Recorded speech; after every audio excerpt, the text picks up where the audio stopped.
when I got married, or it's when this happened, or whatever.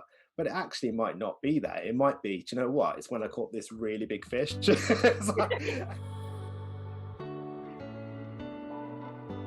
Welcome to Reframe the podcast, helping you reframe your thought patterns, habits, and mindsets to create the life that you want to lead. A therapist I was chatting to once said to me that those who do the best work, whether that be a therapist or a coach, are those that have done the most work on themselves. Today's guest is someone who has done a lot of work on himself, and he is not afraid to be honest and vulnerable, and it's very compelling. Johnny Lawrence is a people-centred, forward-focused life coach and a self-development specialist, and he supports individuals to overcome those negative influences, those limiting beliefs, habits, behaviours and mindsets that can hold us back from not only really identifying the kind of life we want to lead, but going out there and living it. Today's chat is all about how we can create the right mindset, how we can support ourselves to achieve success or fulfillment, whatever shape that may take. Hi, Johnny, and welcome to Reframe Club. It's fabulous to have you here today.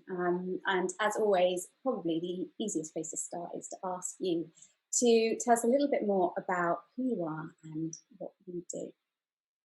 My name is Johnny Lawrence, and I've been in the health and fitness industry as a coach for roughly 15 years, since about 2006. So hopefully my maths is okay there. I turned 40 last year, the big 40, and I had a moment of reflection and decided that I didn't really want to be in my PE kit at 50, and decided that I wanted to sort of look into things a bit deeper and what my avenues might be. And I'm a strong believer that nutrition is very important to us. Obviously, it can make or break any sort of exercise regime, and exercise is very important as well, movement, activity. But what I have been obsessed with from the very beginning, I come to realize, is how you think. Yeah, what are you thinking? Because that ultimately is going to make the difference between whether or not you eat the right things, or eat too much, or eat too little, or get up and do the exercises that you've said yourself you're going to do. That mindset is vital. How you think. I looked through all my testimonials, and it all but confirmed that really I've sort of been a life coach hiding as a PT or a health and fitness coach for the last 15 years. So I've sort of started the process really of becoming a life coach, which I found quite difficult to sort of come to terms with, really, if I'm honest. Why is that? I'm interested. Why that transition? Why did you find that difficult? Just like everybody, I have insecurities, I have limiting beliefs, I have challenges that I put to myself and my own personality, and I have to do the work to overcome that, and I had a bit of a rough start to life, and I have to battle against them sort of beliefs all the time. And when you've been in an industry for as long as I have, you do sort of develop a certain level of comfort, I think. And when you then say to yourself, oh, I'm going to go into a completely different industry, essentially, there's that imposter syndrome alarm that goes off in your head, so you have to sort of work to sort of dispel that, really. Yeah, and I think you make a really important point there, in that change can feel really scary, and change brings loss. And sometimes the things we lose aren't serving us, but they can feel it's safer to keep them, isn't it? It's safer to stay in the career that we know than to put ourselves out there, because the minute we put ourselves out there, as you say, there's imposter syndrome. Also, we feel vulnerable, and our brains are wired to stop us feeling vulnerable, aren't they? Well, yeah, and it's work like Brene Brown's that really sort of makes you realize that you gotta, or not that you've got to, you should try to lean into that vulnerability, because that's where the truth lies. You might not always like the truth, but I think it's always better to know the truth, isn't it? You can work with them facts then, I think. Yeah, and I think, and you're right, and I think part of feeling or becoming vulnerable around the work that we do, not just around how people are thinking and the psychology behind making changes, but we don't always want to face up to the fact that making changes can be hard. We want to go and buy it in a box, don't we? We want, we want to, oh, that Instagram over there is telling me if I buy that, my life in 12 weeks is going to be everything that I've ever dreamed of. And that may come in the shape of a skinny tea. It might come in the shape of their protein shake. It might come in the shape of their endless webinars, whatever that might be. But actually, part of the process is understanding that it takes time and it's icky and sometimes it's really uncomfortable, isn't it? Well, I think the modern world trains us to be impatient. Everything is instant. If you think about Amazon, you can get things with Prime delivery sort of the next day, and if it's not there the next day, you're like, where is it? And then you've got music. I remember going to record shops as a kid, getting CDs and it not being there, and just that having that feeling of being excited that you got that copy of that song or whatever. And books the same again, and now you can get them on Kindle. And I mean, I've got such fond memories of going to the video shop, Blockbusters, and looking on the back of all the covers of the video. I mean, I don't know how many times I saw the same DVD without even realizing, but it's just stuff like that, without sounding like an old fogey, I just feel sorry for the younger generation that they don't get to experience that. And I think, like I say, we're trained to sort of not have that patience anymore, with us, I say us, I don't want to assume, but we did go to the video shop, we did go to the library, we did go to the record shop, and it was an experience, right? There's bound to be endless stories that you have about that. When it comes to health, I think that's something that we tend to do now, isn't it? We want to, or we feel like health is something that it's one. I think we've kind of bought into this idea that health is a aesthetic. It is a particular shape, it is a particular size, and it's a particular body image, rather than health being its holistic, wider sense of the word of health. So I'd love to start there, if I can, and ask you, how would you define health? I love the dictionary definition of health, which is the state of being free from illness and injury, because anything past that is a change, really, isn't it? To be sort of injury free. I mean, when you've had an injury, it sucks. It really does. It's misery, especially if that injury comes at a time when you're making great progress. If you're ill, that sucks. No one's going to deny that. So being free of those two things is amazing. It's fantastic. But I think people take that as for granted. You only need to speak to somebody who's not well, and they would give anything to be well, or someone who's injured, they'd give anything to be not injured.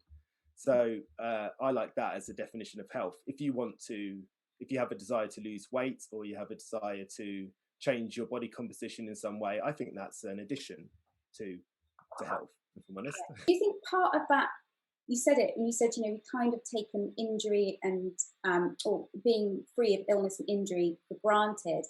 Do you think that's because, or would you agree that's because we live in a society that objectifies our bodies now? We live in a social media society where it's all about selfies and likes and external validation, and we've kind of come to rely on those external metrics, haven't we? For saying that we're valid or we're good enough. And obviously the first thing we do is we go to what we look like. Social media is a big one. I want to start by saying I like social media. I think it's got some really powerful sort of things behind it. So, for example, if there's a really big cause, or there's a charity, or there's somebody that needs to raise some money or something like that, social media is fantastic. And actually, very often, like this morning, I started the day off thinking, oh my goodness, homeschooling. I had to do a bit of work this morning to get myself in a positive frame of mind, and I stumbled across someone who I can always rely on social media to put me in a positive mood. That was lovely, But I mean, there are obvious negatives to social media, and there are people that get paid a lot of money to take advantage of that word again, vulnerability of others. Someone who's not feeling like they look the way they want to look, or they're not feeling like they're living the life they want to live, and there you are on social media with a six-pack on a bodyboard over in Hawaii, living your best life, and it's like you're like, oh, I thought I was doing okay, but obviously I'm not. But let's face it, that's not real life, is it? Yeah, but we do fall into that, don't we? That Oh, comparison. everyone does. Yeah, it's like a default, isn't it? But Yeah. how do we, how in work you do, how do we begin to unpick that or begin to move away from that as a kind of knee jerk or reflex behavior that we might have around comparison? I have a theory that no, well, I'd say I can support it with experience of clients. Within my first 5 years of being a health and fitness coach, I sort of was just grateful really to have any clients and to be out there doing the job. It always looked like such a cool job. I never thought it was for me, all them limiting beliefs flaring up inside of me.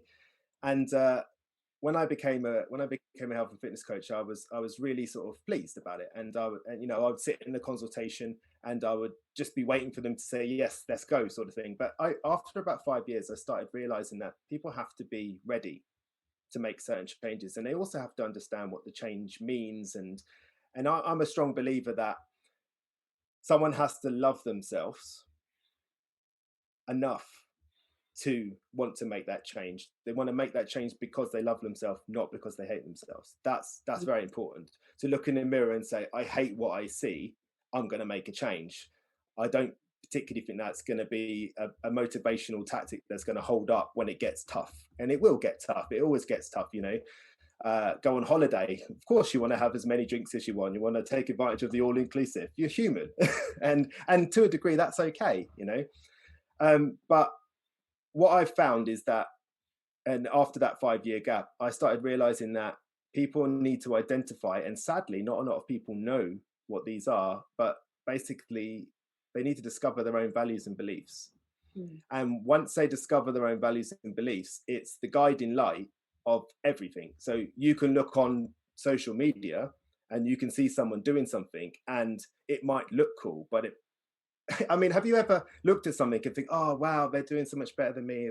They're so lucky, they're so this, only to really later realize that if you were given that opportunity, you would have said no. You don't even really want that. It Yeah, just looks, they've done a really good job of making it look appealing, yeah. So I think, we're at a stage now where, I know when I was a kid that, or growing up at least, I made a lot of mistakes. Mhm. Some of those just normal mistakes, but some of those I did in private, and some of them I did in public, unfortunately, in front of other people. But each of them had a lesson attached to them. Mm. And I think now people are very scared to make that mistake because there are iPhones everywhere, and it all gets put on social media. I mean, I've met far too many sort of younger people, let's say, or some people that possibly feel that having 10k followers is probably more important to them than having a degree, which I'm not here to judge, but I'm Ah, not sure. Well, I don't know if there are probably some jobs you can get with 10k followers, but I think that degree is not, again, about, it's not about showing that you're smarter. It's about that doing it for yourself. That's why I did my degree. When I did my degree, I was 30 years old, and people were like, why do you want that? And it's like, no, why do you need that? And I said, I don't. I want it. I want that for my own self-worth. I want that moment where I get my degree for me, and also really for my children too, so I can show my boys that I did something that was really, really hard, and I wanted to quit lots and lots of times. I made lots and lots of mistakes, but here you go. And it was worth it, my big smiling mug. but you made the point you made there about the 10k. Mm, It meeting young people who may value that 10k over a degree, but why do they value that? Because potentially it's because that 10k comes with all that external validation all the time, doesn't it? Whereas our degree yeah, certificate sits in the wall in the brain. We walk around with it on a yeah. badge, And then, do we? Going, I got well, it. they do, yeah, And yeah. That, that's all part and parcel of that whole thing about us being on show all the yeah, time. yeah. Yeah. I And mean, I think social media has arguably become somewhat of an addiction.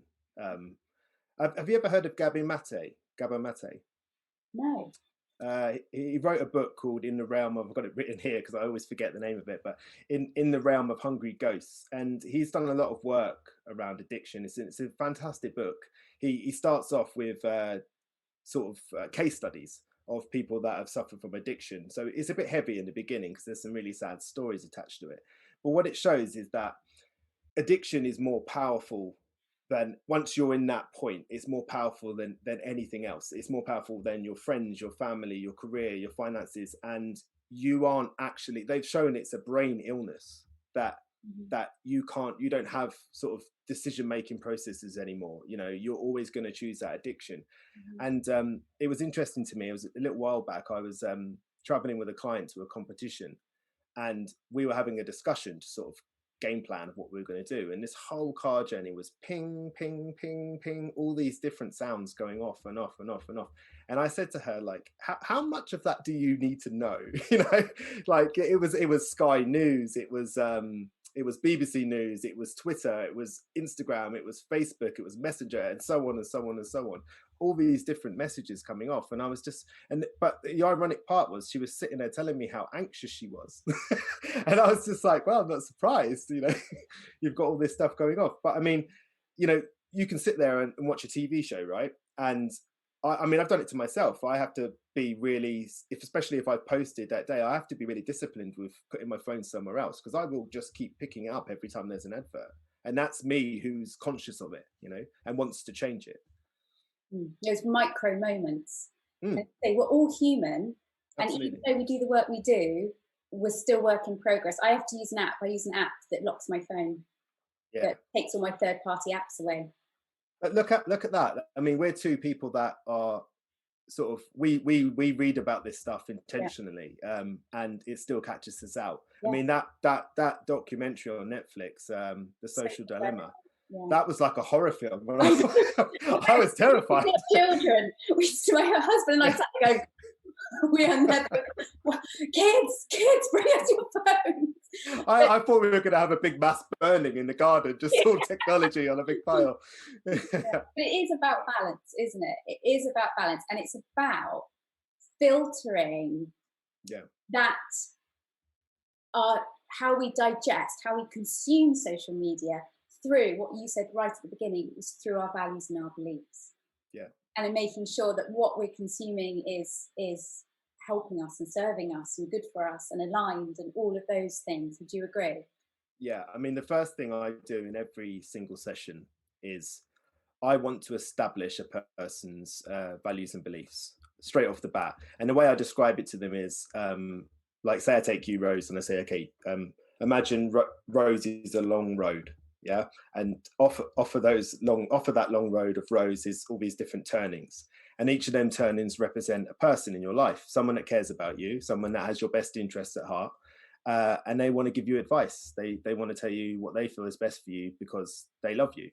So their advice comes from a point of kindness, but nonetheless, they can only really see life through their own lens. They're not Rose. You are the expert on Rose. There's no doubt about that. You know, you're with Rose the whole time, even when no one's looking. So when I check on people's values and beliefs, what I'm checking is that when they're speaking, they're not repeating someone else's agenda, so that they don't find themselves down a path 6 weeks only to feel bad about how they, you know, what they've decided to do. An example of that for me was when we first moved down to Cornwall. We were looking for jobs, and my wife got a job as working for a company. I don't know if I'm allowed to mention names of companies or whatever, but she was basically debt collecting. She'd have to ring around and ask people for money. Now, my wife is the single most kindest, most beautiful soul you'll ever meet in the world. Something like that. When she told me, I was like, oh, well done, babe. 2 weeks later, she was in tears. She couldn't do it. She was listening to these people's stories and she just couldn't do it. So that's a prime example of, like, that job didn't meet her values and beliefs. She couldn't ask for that money. She was in, honestly, agony every night telling me these stories of these people. So I believe that if you stray too far away from your values and beliefs, you're always going to be unhappy, you know, and that's why you get these big CEOs. And, you know, I've been lucky enough, or whatever you want to call it, to be around some of these people. and they do really well in business, but sometimes that's at the detriment of their family, and their values and the way they want to live their life. And it doesn't make them a bad person. It's just they got caught up in the machine, you know. And once you start putting the amount of money that these chaps are involved with, it gets harder to stop. You know, so you know, a lot of the time it's bringing people back in line again, and that's all question led in my eyes. You know, I'd ask you a lot of questions to the point where you'd think I was a policeman or something. Once we can filter our choices, decisions, and actions through that net, as it were, of Yeah. those values and beliefs, then we know also we're going to be much more successful at actually making the stuff happen in our life that we want to happen. Because even if on an Yeah. intellectual level you think, well, this is what I want because if I get, if I earn this much money or if I take that job, that person's going to think that I have more value or whatever it might be.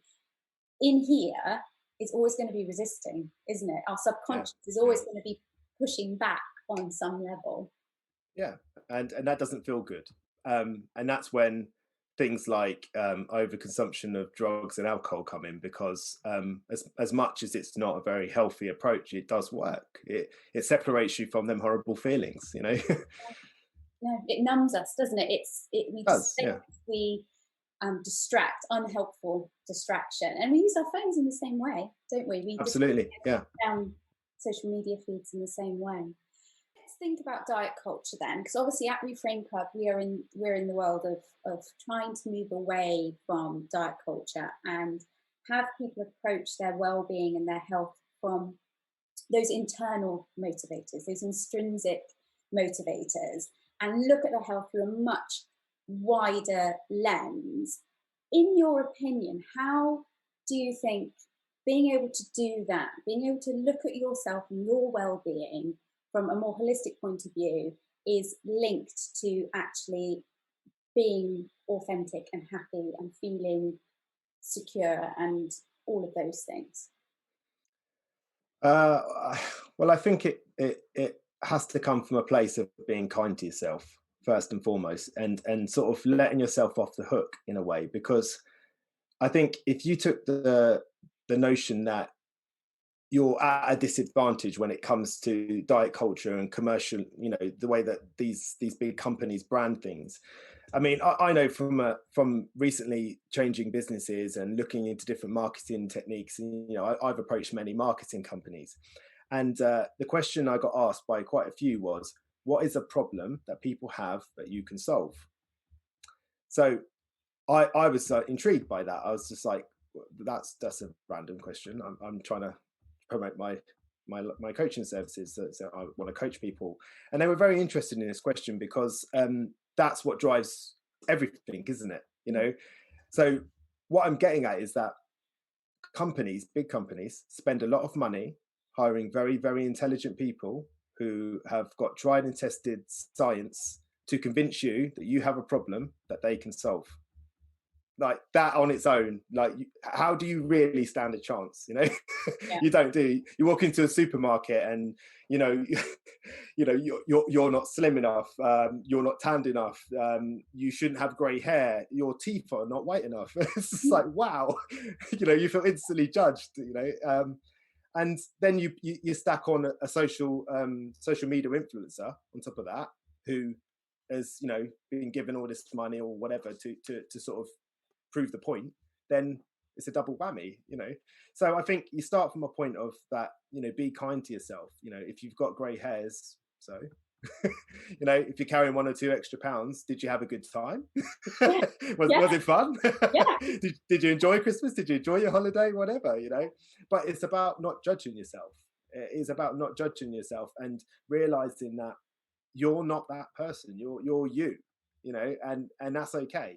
You know, and that's what it comes back to, that loving yourself enough to make the change, not making a change because you hate yourself. You know, what I found over time is that there's 3 fundamental things that will affect somebody's sort of goal attainment, whatever it is, and that is the reason why they do it, what they're thinking, and the method that they take, how they go about it. And the problem always lies in one of those 3 things, in you know, unless it's something really extreme, like becoming an astronaut or something, which is kind of out of my remit, if I'm honest. So yeah, so I'll always say to someone, what's your why? Why do you want to do it? And if it's because I hate myself, well, when it gets really hard, that's not going to be enough. That's just probably going to lead you to drink wine and then feel bad about it. It's like, again, it's about being kind to yourself. When you sit there and there's a lady in front of you who's a fantastic mother, runs a really great business, and she's got all the, she's a great wife, she's a great friend, she's a great daughter, sister, whatever. And then she's sat in there telling me how awful she is because she's carrying £5 extra. And she really believes that. Hurts me. It really does. I sort of, I know I was smiling about it. It's just because it's so unbelievable to me. I see this fantastic person and I take it on as my job to continue to endlessly, relentlessly reflect that back to them until they see it, until they go, I'm pretty awesome, aren't I? And I go, yes, you are. Thank you. Finally. Thanks for turning up. I've been waiting for you for a while. Oh, I love that. How does that play out then? Because when you have an individual who comes to work with you and they have that kind of self-deprecating language where they have kind of tied up all their self-worth with that number on the scales, where they have fallen into a pattern of self-limiting beliefs, where do we start? So values and beliefs is one thing, but you just said there, I reflect it back until they see it. But what do you think has to happen in the individual? Where do you think that turning point tends to happen? Or is that different for everybody? Or do you tend to see a pattern? The one pattern I do see is questioning. Questioning logic. A limiting belief can't survive without evidence. Once you apply evidence, if you tell me that you're stupid, you're not very smart, and I'll say to you, oh, okay, you're not very smart. What's the evidence for that? There's a long pause, and I say, hey, didn't you tell me you had a degree? Yeah, I have got a degree, but, and then there's that, but this, but that I call it going into your stories, which is that autonomous thing that comes out that they said 100 times that most likely they don't even realize they're saying it, and they'll soon realize because I'll start smiling and wait patiently for them to finish, only to ask yet another question. But I remember seeing a seminar once, and this chap said his favorite thing to do is to ask why 5 times and wait for that third why where they say, because it is. And you're like, oh, that seems to be a house built on grass there with no foundations. Wonderful. Let's just knock that over. It's a very powerful tool. It is a very powerful tool. But it's interesting, that thing about language, isn't it? And you said earlier in our chat about how imposter syndrome, even for yourself, making that transition from PTing into coaching, imposter syndrome raises its ugly head, unwelcome head. But we do tend to do that with our language. So someone says something positive to you, like, you did a great job, Johnny, and you'll go, oh, it wasn't me, or actually, I had loads of help over there, da-da-da, or, you look great in that dress. Oh, no, I'm not sure, it's only cheap, it's only something like, But as soon as someone has something negative to say, oh, well, that didn't go too well. Yeah, that's my fault. Yeah. Very quick to push the positive away and pull the negative towards us, aren't we? Yeah, absolutely. And one of the things I make clear to my clients all the time is please never put me on a pedestal, because they do. They see you as an expert or a professional. And yeah, I'm really knowledgeable about this stuff. I like to think that the experiences I've had, butted up against the education that I've had, gives me a certain sort of knowledge to be able to help people. But I'm not saying that doesn't mean I'm not going through it as well. I did a seminar a little while ago where I spoke, and I was really, really nervous, just like everyone else is. I have a podcast at the moment, and I'm nervous before I do every interview. It doesn't go away. It's hard, isn't it? You don't know what's going to happen. It's a really tough gig, But I remember doing this seminar, and by all sense and purposes, even feel silly saying this. I did well. I did well. Everyone was really pleased that everyone had learned a lot. This was a room full of doctors and physios, so it was like everyone was very educated and science-based. So I had to be on it when it came to the question of where's the evidence. I couldn't just say anything. I had to make sure I knew that there was some evidence to support it. And then straight afterwards, I just wanted to get out of there. But, you know, I don't know whether you've done a lot of public speaking or not, but there's that moment where people want to catch your eye and they want to speak to you about what you said. Sort of looking at the wall, so I just sort of like, oh, is that a cobweb? Just trying to get out of, like, yeah. But and it wasn't because I didn't know, because quite often I find myself in situations where, especially if I'm caught off guard, someone will ask me a question and I'll just give out all this information, and then I'll stand there going, didn't know I knew that. You know, it's just one of those things. But I suppose you don't stick around for 15 years and not learn a thing or two, you know. So yeah, but it's in that pause, isn't it, that we tell ourselves those stories. We tell ourselves those in that pause and that quiet, after we go, I don't want to catch anyone's eye because they're gonna tell me that, or I didn't do well at. And actually, more often than not, it's the opposite, isn't it? That we're not. It is, but I mean, due to my sort of like upbringing, I find it hard to take compliments too.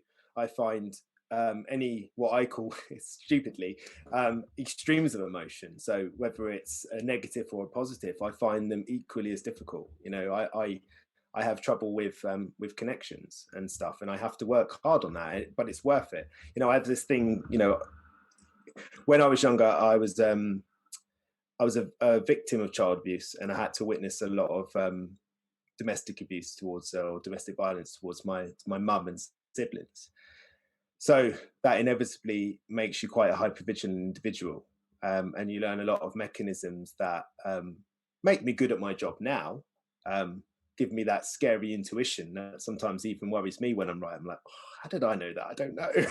But it's being able to watch people and understand what's going on behind their eyes, the way they're sitting, what their hands are doing, their gestures, the tones of their voice. And there's even times, this might sound a bit wacky, but I can even tell by the color of them. You know, there's a reason why they say, you know, the color just washed out of their face, or they went red with anger.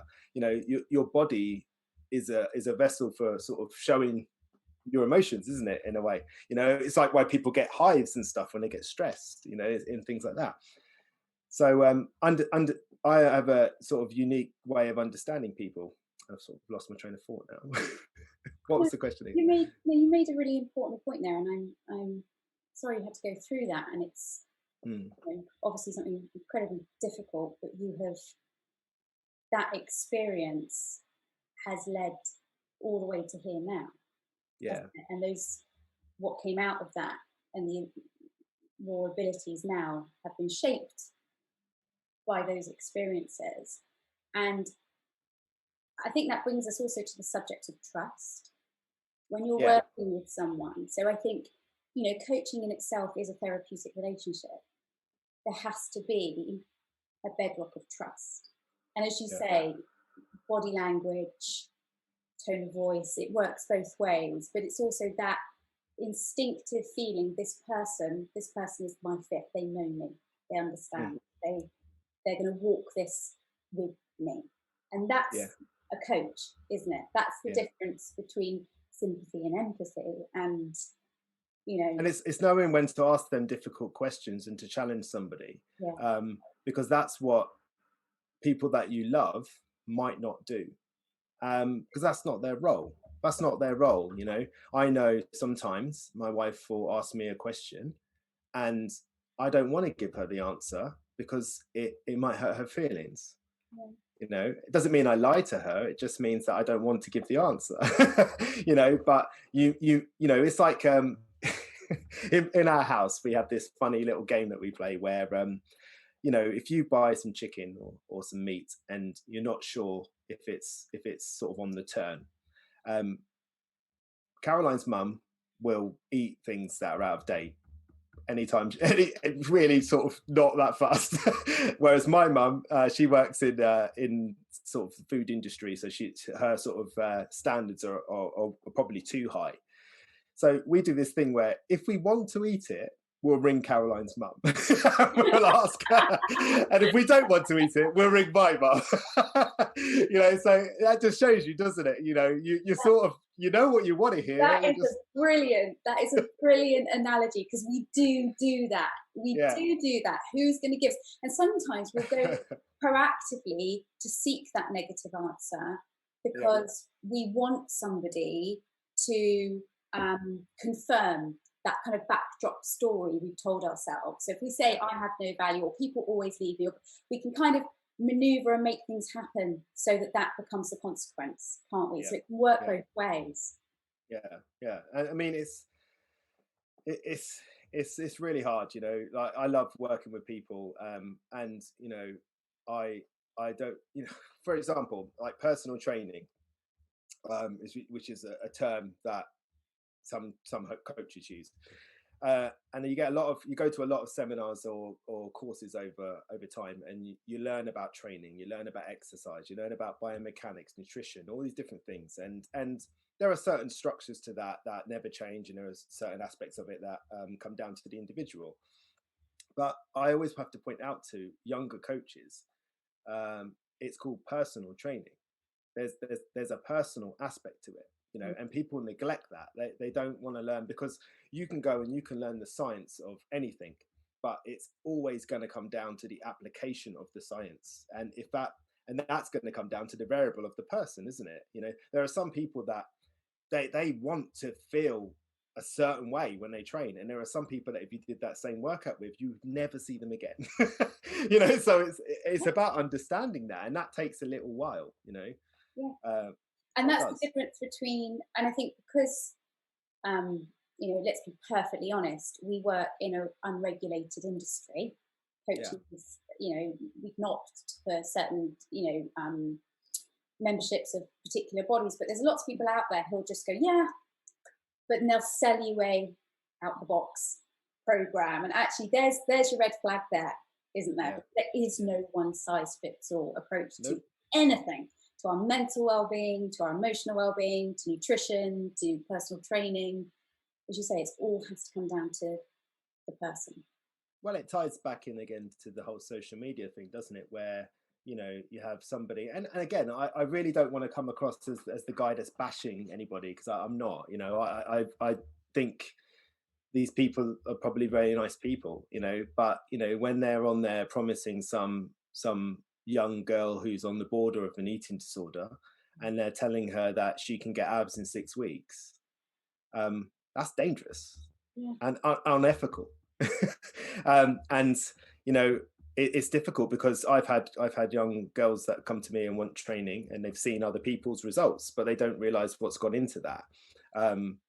And they've said to me, oh, I want this, and I've looked at them and I've thought to myself, you look fantastic. What you know, and I swear to you, you can't convince them that they look great. You know, you can't, and it breaks my heart, you know, because what do you do?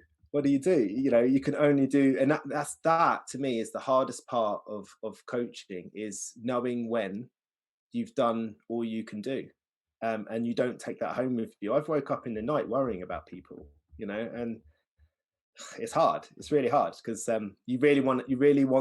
you're rooting for them, aren't you? And you really want them to do well, but at the end of the day, it comes down to that they have to take ownership of that, you know, and they have to realize that, you know, they've got this beautiful, healthy, injury-free body, and they want abs, and it's like, for what?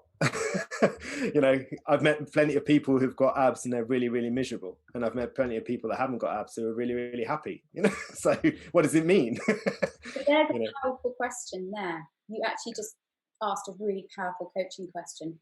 For what? Because I'm not sure. And it's actually when you ask that question that people suddenly helicopter back out a little bit, because we don't do that enough, and go, actually, why am I? What is my motivation? Oh, because if I do that, boy will like me. Okay. He's worth it then. Well, that's the other question, isn't it? It's like, if that's what it takes to get there, then I don't think he's marrying material. No, absolutely. So, I mean, in your opinion then, how can we, if anyone listening today who's going, I recognize that in myself, I recognize I'm that person who is perhaps standing at the top of that road, and I am confused as to which turning to take, because I'm listening to this person and this person and this person, all with their best intentions, but you know, how do I get back to understanding what my motivations are, what my values and beliefs are? How do I come back to myself? Where do I start? I think you have to look that there are ways that you want to be for whatever reason, right or wrong. There are ways that you want to be, but that's not the question you should ask yourself. Is who am I? What will I do in certain situations? What is my real happiest moment ever? You know, a lot of people know what other people want to hear, so they'll say, "Oh, it was when I got my degree, or it was when I got married, or it was when this happened, or whatever." But it actually might not be that. It might be, do you know what? It's when I caught this really big fish. And that's okay. Own it, man. Let's own it. You know, it speaks to who you are. Maybe that what that says is, you know, I'd been trying to get that fish for a long, long time. And what I value most in life is accomplishment, achievement. Yeah. You know, I put a lot of work in. I was there every day at 5 o'clock in the morning, whether I didn't want to be there or not. And I got this fish that day, and I was really, really proud of myself. You know, and so it's about really discovering who, you know, find what their values and beliefs are, actually look for them. And you know what? You might not like the answers. You might want to be a bit cooler than that. You might want to be the guy that goes out on a motorbike and, you know, Steve McQueen's it. Or it might turn out that actually you quite like to curl up with a good book in front of the fire. Yeah. There's nothing cool about that, apparently, but I love it. I mean, that's definitely cool in my book. That's the freedom I got when I realized it was okay. You know, as I got older, I was like, hey, it's becoming okay just to stay at home in my slippers. Yeah. Age is so valuable. Aging is so valuable, isn't it? Because it does give us that perspective to say, do you know what? I don't care anymore. This is who I am. You could give our Reaper Income members 3 things. There are 3 actions they could take away today. What would you advise them? The first one would be, as we've established, learn about your values and beliefs, because they're always going to be an absolute guiding light. You know, you're always going to know. Everybody learns to ignore that feeling of, I don't like doing this, I don't want to do this, but I have to do this. Why do you have to? Really, you know? So learning about them values and beliefs, learning to say no to people sometimes, you know, because that's, you know, there's this thing in this world where we always feel like we've got to say yes to people. It's like that's not okay for you, is it? You know, it's that self-care and that self-respect and that self-esteem, because when you do things that you don't agree with, it chips away at your self-esteem. The next thing would be understand that emotions such as anger, jealousy, rejection, embarrassment, disappointment are reactions. And what you need to get to the bottom of is ask yourself, why are you feeling this way? What do you need? That question of what do you need, put your hand here and say, what do I need right now? Do you know what? I've found more often than not, it's time to go to bed. I'm tired. Right there, Johnny. Yeah. And then the last one is make sure that your environment is set up for you to be the person that you want to be and not the person you don't want to be. It's about knowing that if you want to achieve certain things, for example, in an office, if I put you in an office that's a complete tip, you're going to be disorganized, you're not going to know where anything is, everything's going to take a long time. If I put you in an office that's well organized by yourself and you understand where everything is, you're flying. And sometimes I think that that sort of environment that's around you can be a massive indicator of whether or not you're going to be successful, I think. Whatever it is you want to achieve. And it doesn't have to be big things. I'm not talking about being a movie star or being on X Factor. It might just be to, you know, get your kids to school on time. We all know how hard that is. You know, setting yourself up to be successful to do that. What small things, what do I need to put in place to make that happen? Yeah, because it might, you know, a lot of people get afraid to be too organized. I think it takes the spontaneity out of life, but actually by being organized, you can put the spontaneity back in life. You know, if the kids get dropped off at the right time, guess what? You can pop for a quick coffee with your mate afterwards, no problem, because you got your day laid out. It's all good. You know, but if you're chasing your tail all day, you haven't got time for anything else. And that's when you become that full glass of water that starts to overspill, because you know, your mate asked you if you want to go for a coffee and you shout at her. She's like, well, okay. too many shoulds and not enough wants.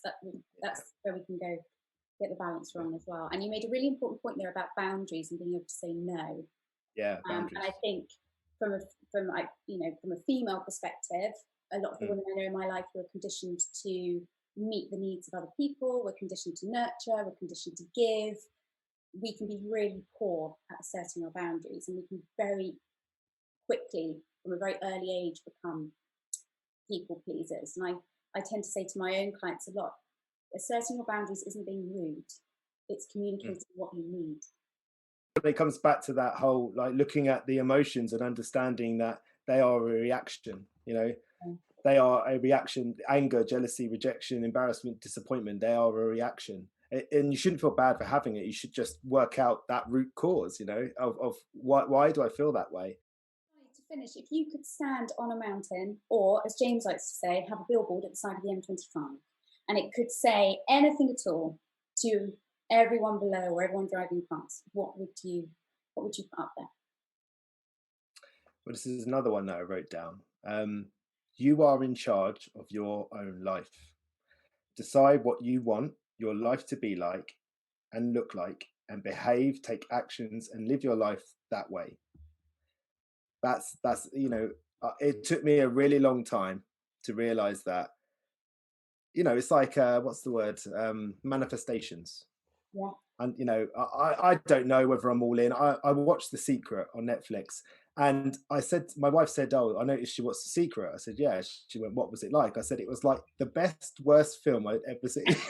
And she was like, "I don't understand what it means." I said, "I absolutely loved the message, but it was just a little bit full on Yeah. at times, you know." But yeah, I mean, you've really got to, when you feel it in your heart and you know what you want, like, don't let anyone tell you can't have that, because you can. You just got to believe it. You've got to act that way, be that person, you know. And I believe that, right or wrong. Absolutely. And they're very wise words to end the podcast on. So I just want to say thank you so much for coming on today. It's been a pleasure and a privilege. No, I'm really grateful. Thank you. Thanks for asking. Thank you for tuning in, and we hope you're able to take something of value away from today's episode. Perhaps one small action you can put into practice today. If you are enjoying Reframe, then please do subscribe and rate the podcast, as this helps us reach more lovely listeners. As always, here at Reframe Club, we are rooting for you.